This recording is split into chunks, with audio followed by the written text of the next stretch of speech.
I need to get into this today. I'm not really into this.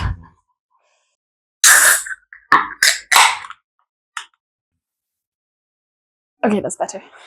Let's crack on, because I've not got forever. It's not been very long since I recorded episode 3. I think it's only been like 2 weeks. But I feel like if I don't record quite regularly, then things just start to pile up. And I'm hoping that this is going to be a slightly shorter episode, so hold me to that. Welcome to episode 4 of my knitting podcast. My name is Becky, and I talk about knitting, but I also talk about other projects, other crafty projects, sewing, making, repair. I also talk about Cat, or Cat talks about herself when she fancies it. I have a few things to get through today, and number one thing that I have to get to is, of course, what I'm wearing, which also doubles up as my first and only finished object of this episode. I'm going to get right up in there and you can see what this looks like.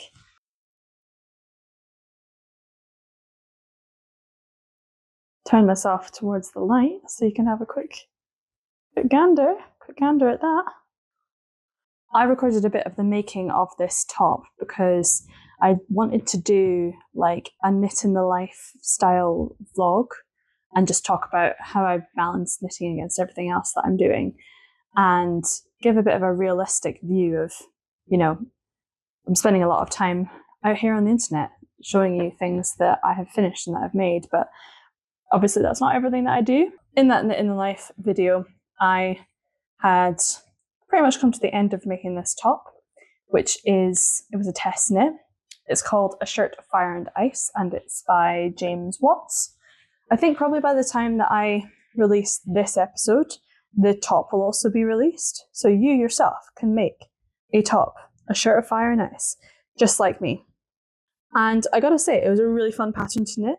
The construction is something that I've not ever done a construction like that before. She's genuinely never this affectionate with me unless I'm sitting and filming or maybe talking. Sometimes when I'm on Teams calls for work, she'll come and sit on me.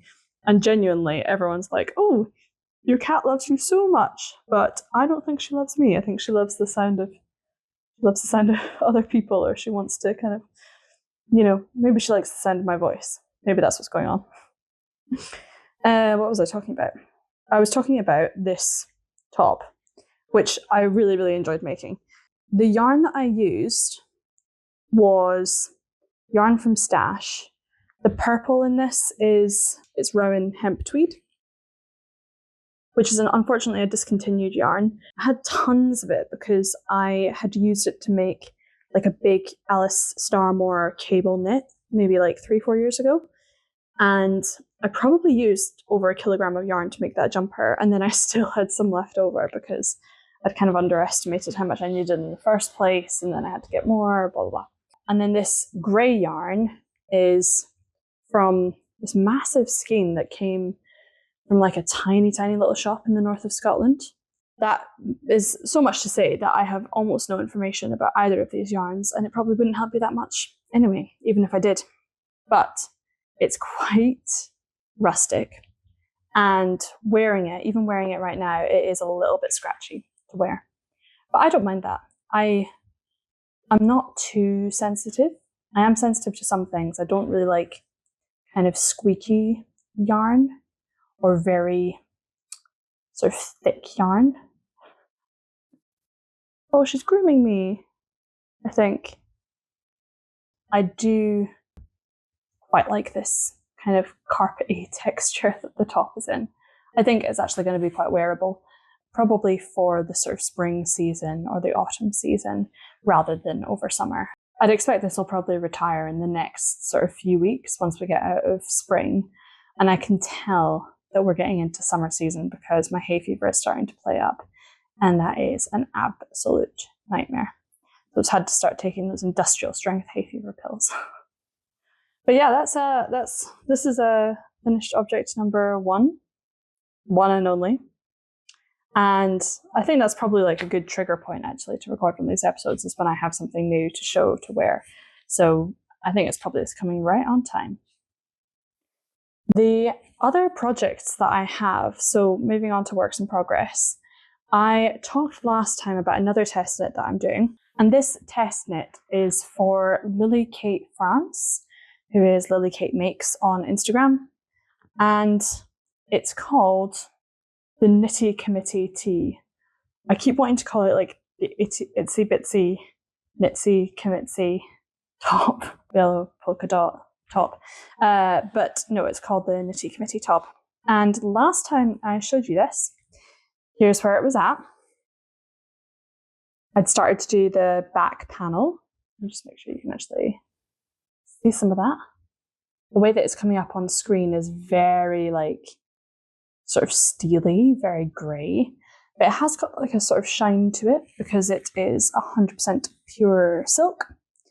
And I was very pleased with my progress. It's going quite slowly because it's not the size of the needles. My needles are so worn down, I can't even actually... I can barely read what size they are. But I think it's a 3.5 needle, 3.5 millimeter. If it's not, I will put a correction up here.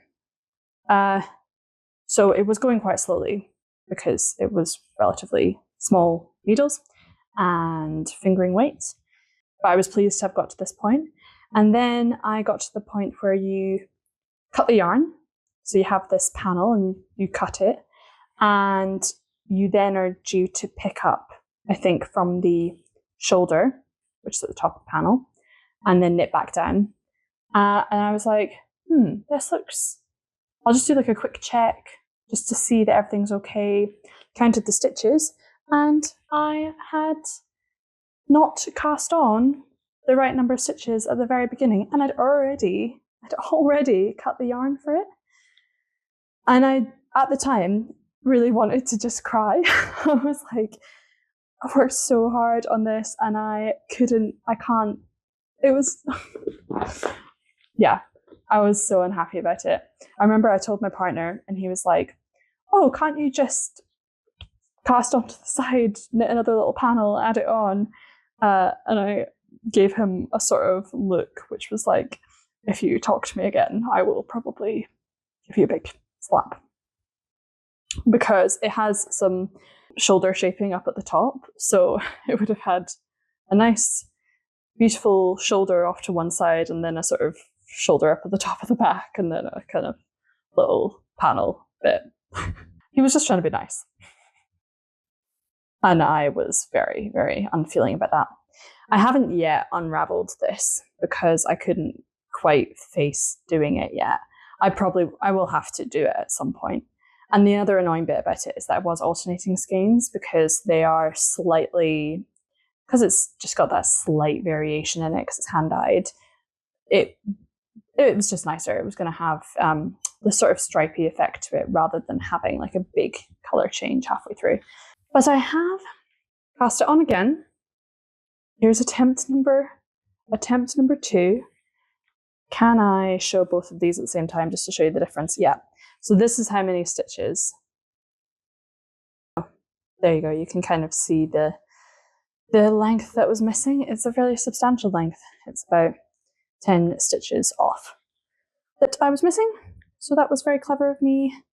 I really need to motor on this one now because I think it's due in mid-May and it is taking a bit of time. It's not knitting up so quickly. So I need to put some real dedicated time into it. And I'm also not super keen on knitting it while I'm traveling about. And that's because it's like it's pilling even from the air. Can that happen? Can something pill from the friction of the air? Is that fine? I don't know if you can see just like the little fuzz to it.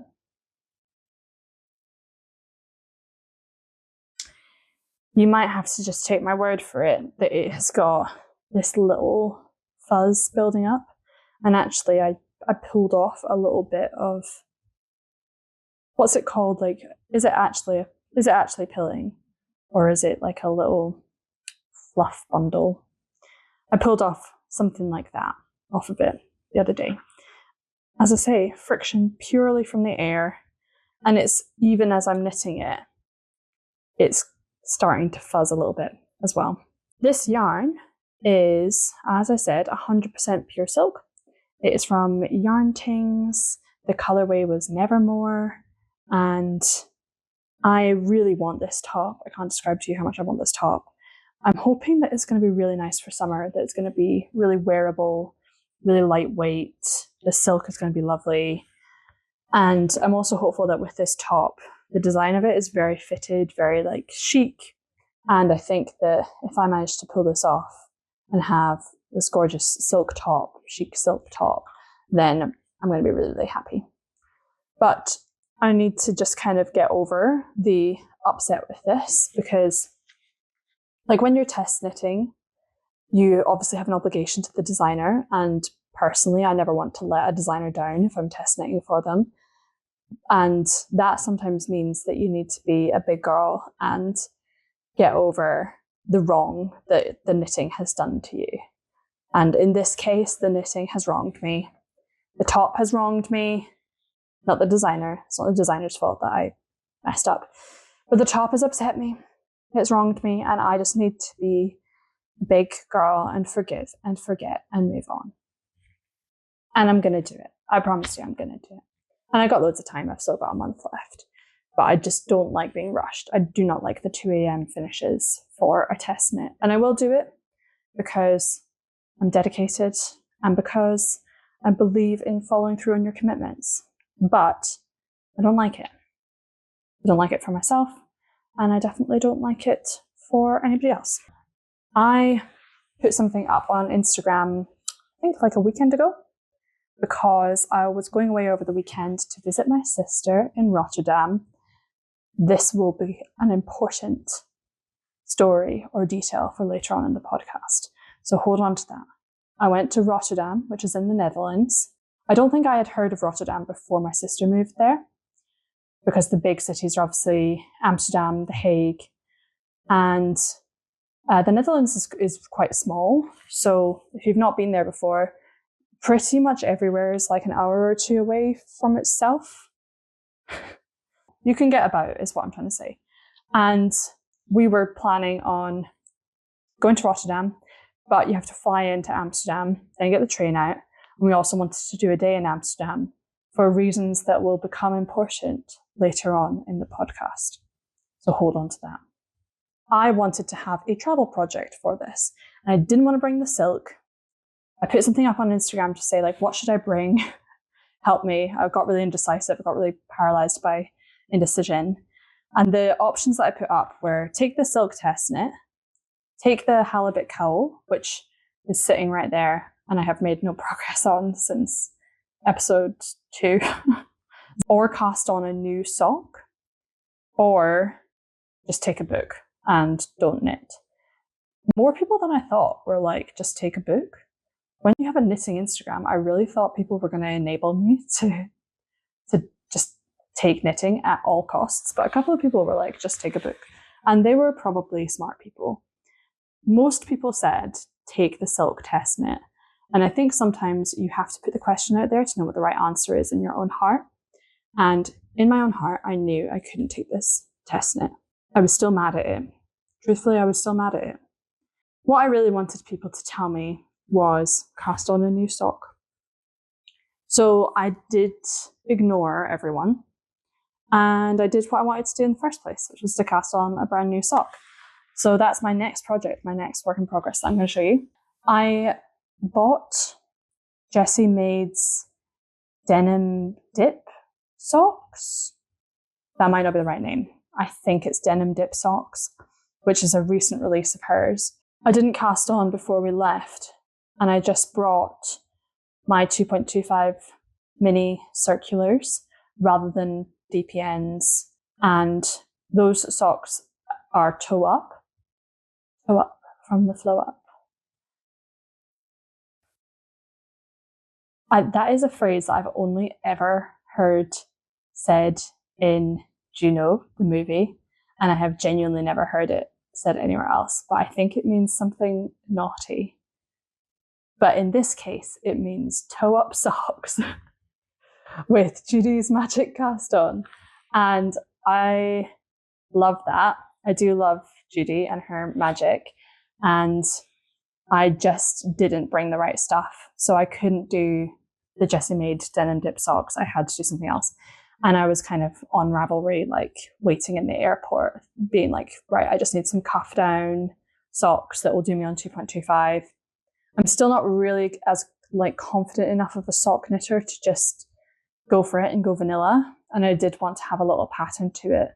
I had got that denim dip kind of in my head that I really wanted it. So I was a bit disappointed to not cast those on. But I was really pleased with the socks that I did choose to cast on. And I actually finished one over the weekend. And here she be.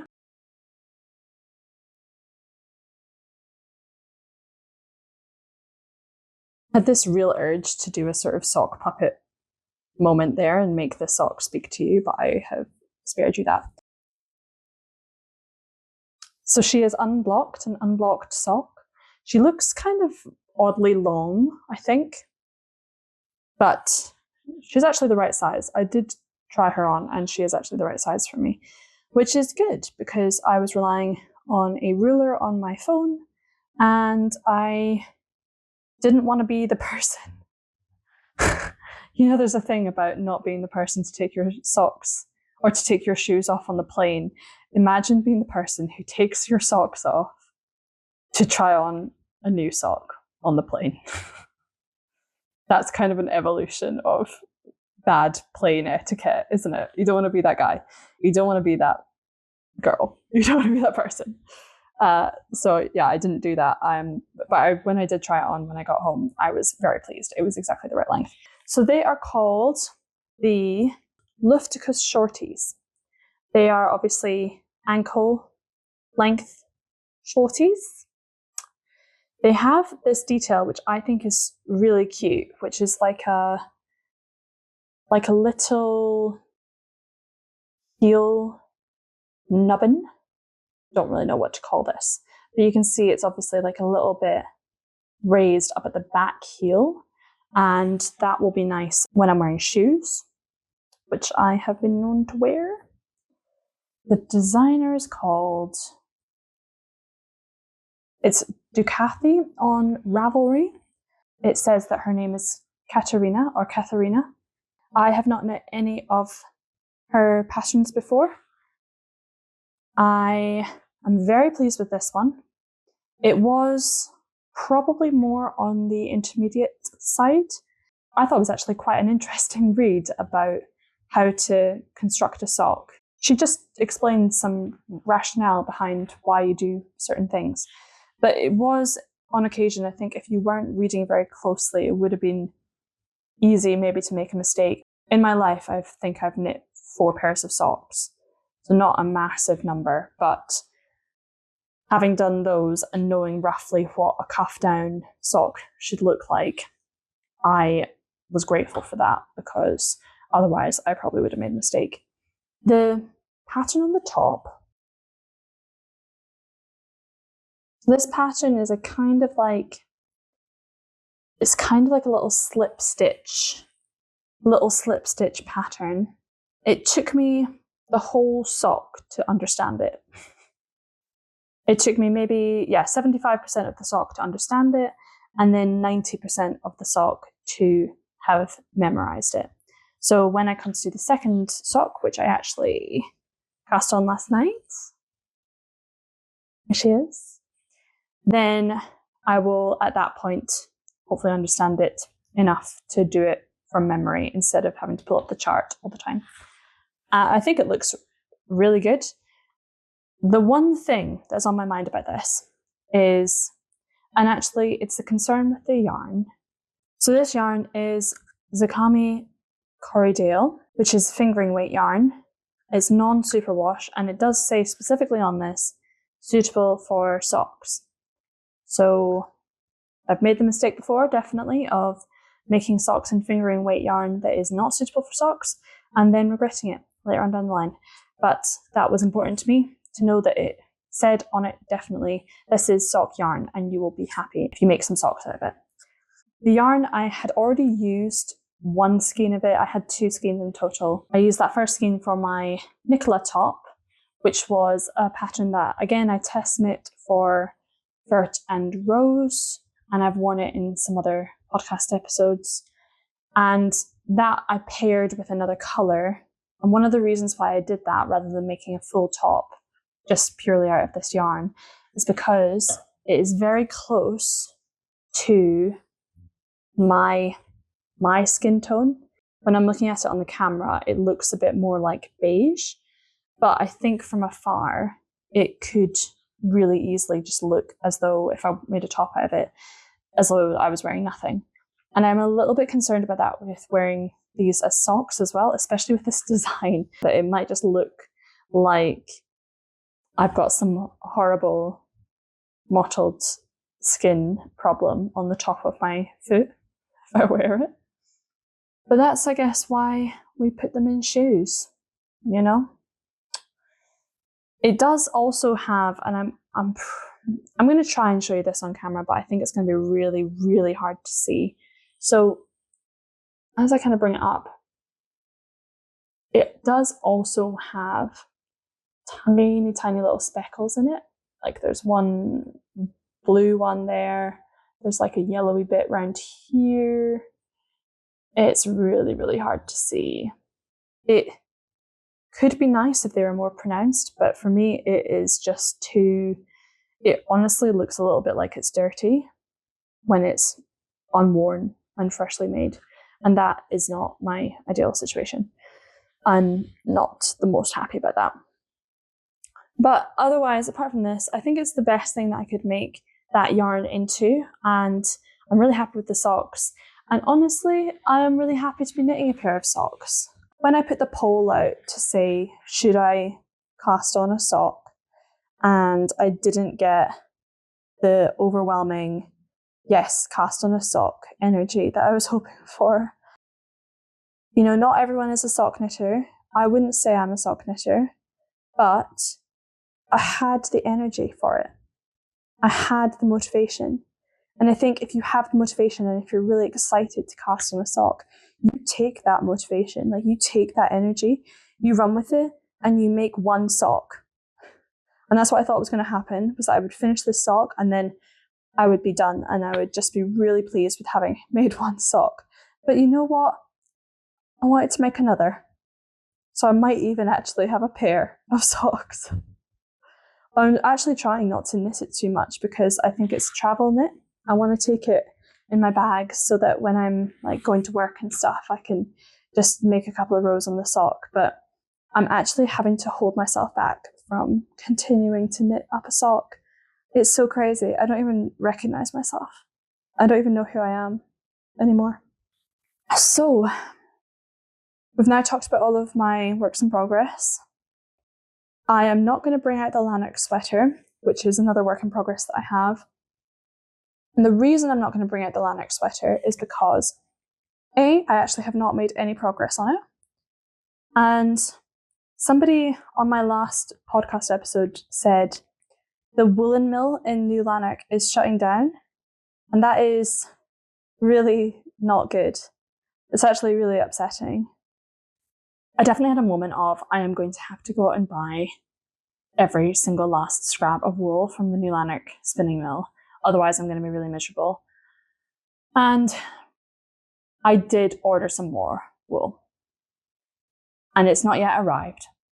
So we're going into this acquisitions segment, I guess, with a bit of an acknowledgement that this section has been bare, but that has changed.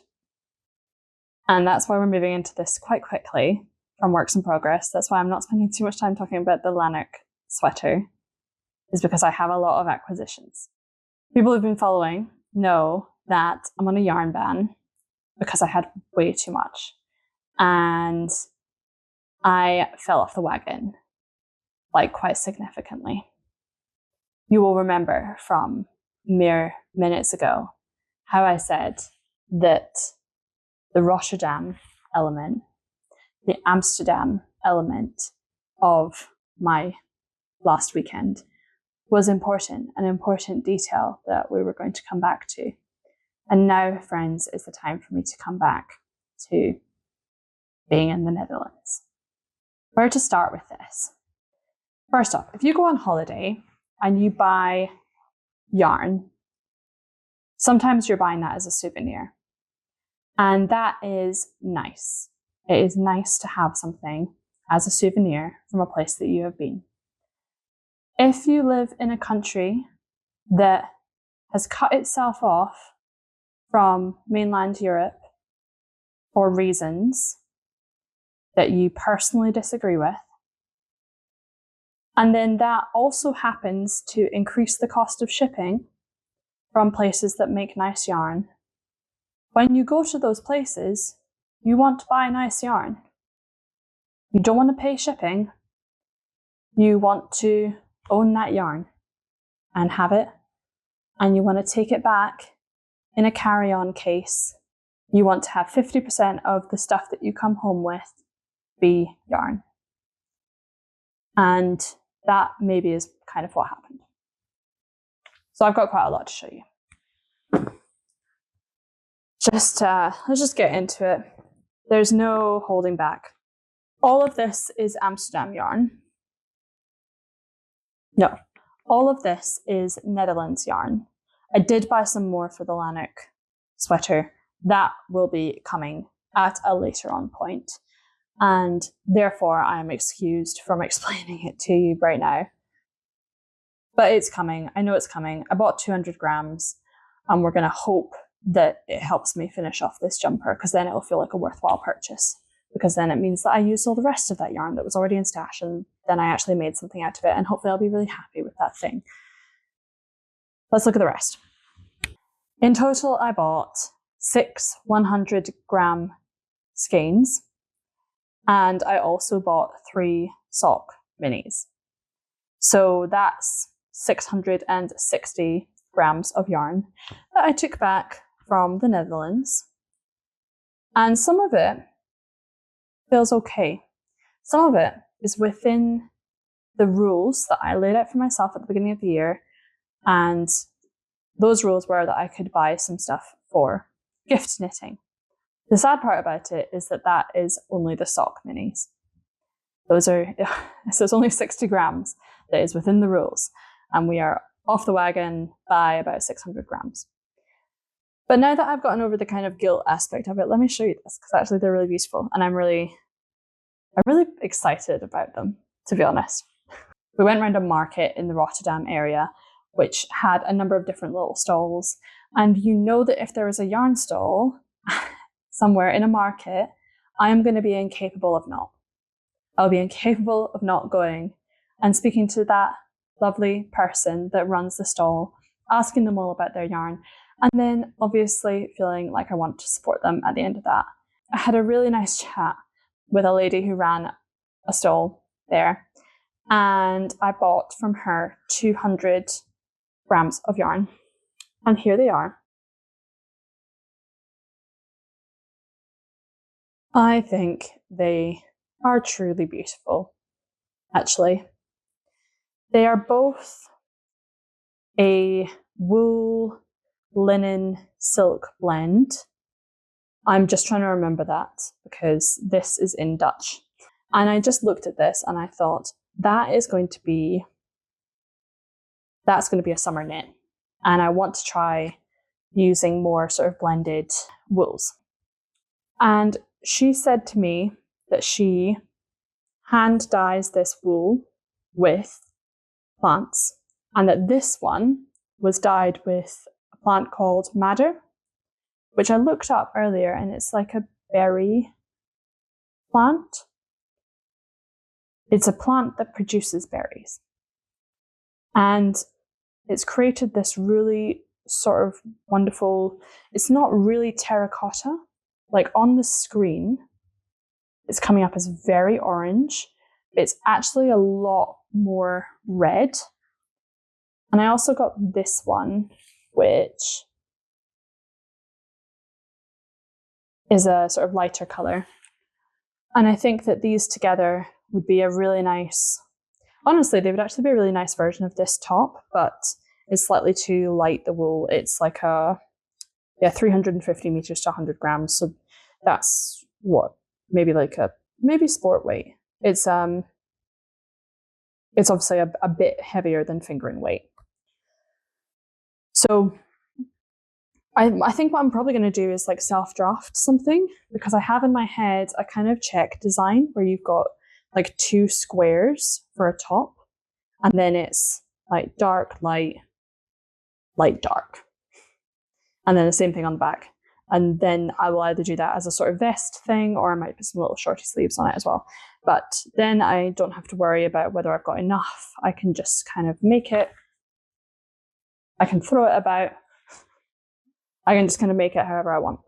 The company was called Bleaters & Co. And I will put a link to her Instagram below as well. On her Instagram, I don't speak Dutch, unfortunately. But on her Instagram, she says where she's going to be every week. So if you happen to be in the Netherlands, then you can see if she's going to be at a market stall near you and go and speak to her about how she dyes her yarns and the sorts of things that she uses and how she's inspired, and have a nice chat and support her. They're actually really nice. I'm really pleased with those.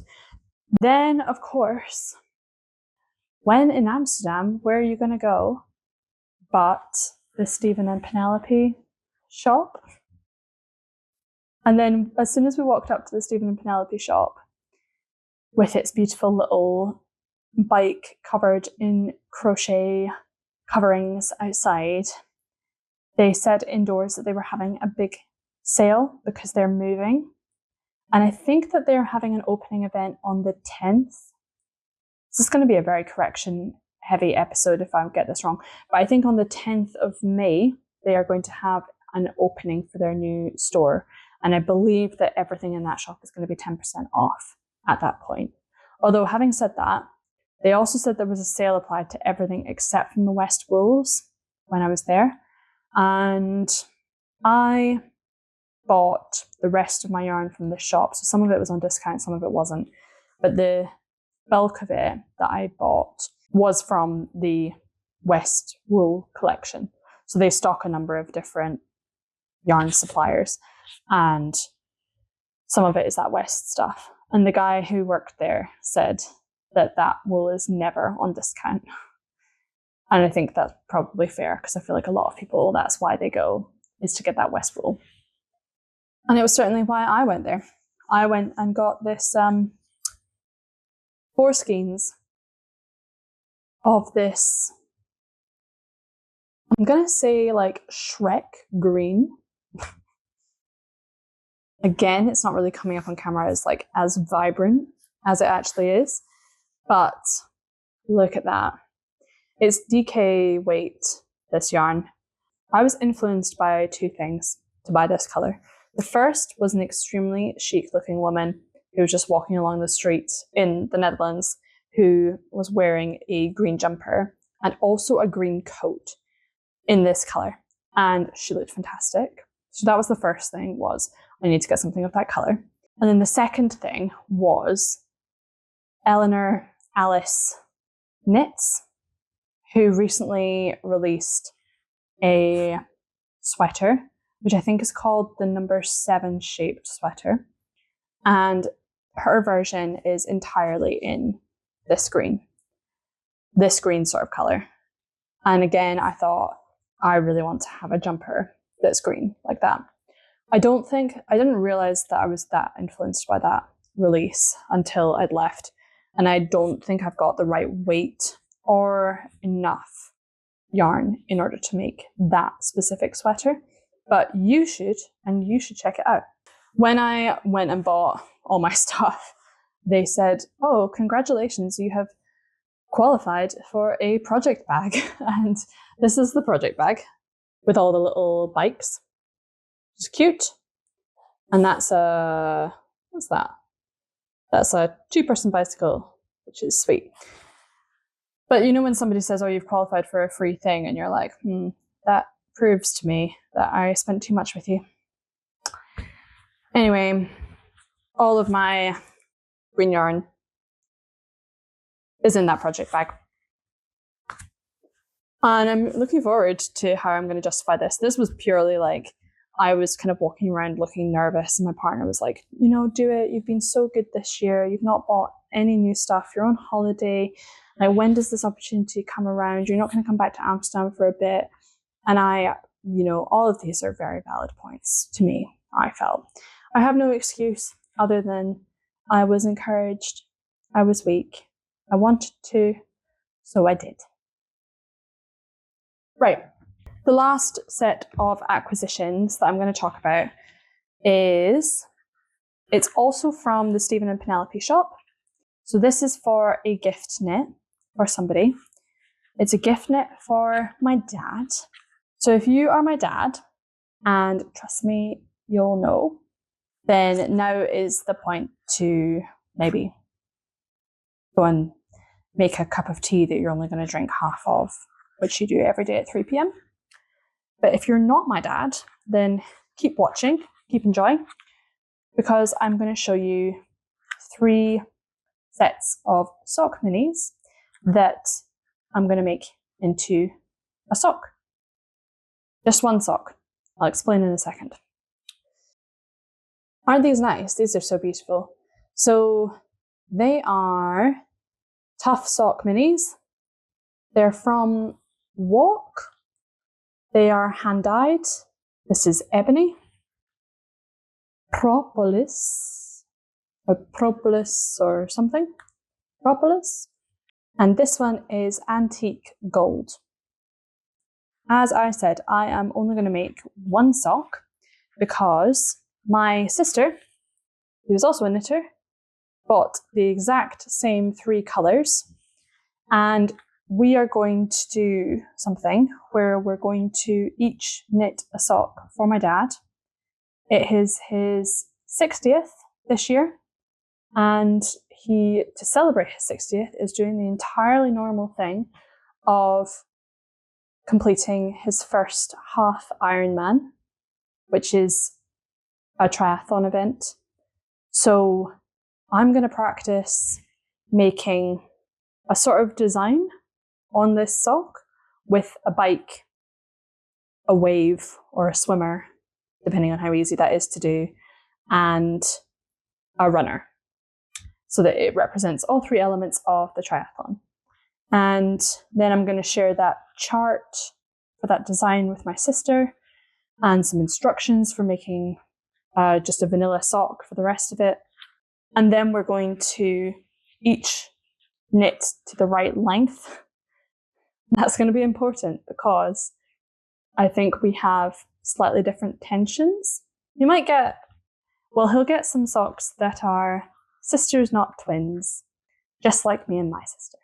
Originally, I was going to make that out of a different yarn, which was called Lismore, and it was Islair yarn. And that's because Lismore is a little island that him and my mum, we always go on holiday to. We go on holiday quite regularly to there. It's a sort of tiny little island off the coast of the west coast of Scotland, so near Oban. And that yarn being named after the island that he takes us to, that felt like it was going to be really nice. But I posted a story on Instagram saying, am I going to really regret making socks out of this? Pretty much unequivocally, everybody said, yes, you will regret making socks out of this. So I'm not going to do that. And that's why we bought these boys. There's something kind of unpleasant about swinging the yarn like that. Or maybe it's pleasant. I don't know. Tell me if you like it. Anyway, as I say, completely off the wagon, and that's going to be the bulk of this episode, isn't it? Just me talking about all those different yarns and what I'm going to make out of it. I'm going to go back on the wagon now, so I'm going to try not to buy anything new, because that plus the additional yarn that I've got for finishing off the Lanark means that I have now bought 860 grams this year, and I don't even truly know if I've made finished objects out of 860 grams. If I have, it will have been very tight. So we're probably net zero for yarn out, yarn in this year. So I'm still going to make that. Still going to make some progress. I'm still going to eat into the stash. I am like committed. I am so committed to ending this year with less yarn than I started it with. So anyway, that's it. That's it for today, guys. Like, that's it. What more do you want from me? There's nothing more. I can't do it anymore. No, it's fine. No, I can keep doing it. I normally do at the end of an episode a bit of a thing on something that I'm repairing or remaking. I haven't made a lot of progress on any projects of that. So I'm gonna what I'm gonna do is I'm gonna like wrap this up here. I'm gonna say thank you so much for watching again. I recognize the investment that this takes for people, and I just I'm continually in awe of the fact that you spent your time listening to me talking about knitting and about yarn. It means a lot to me. That probably is my cue to say thank you so much. See you next time.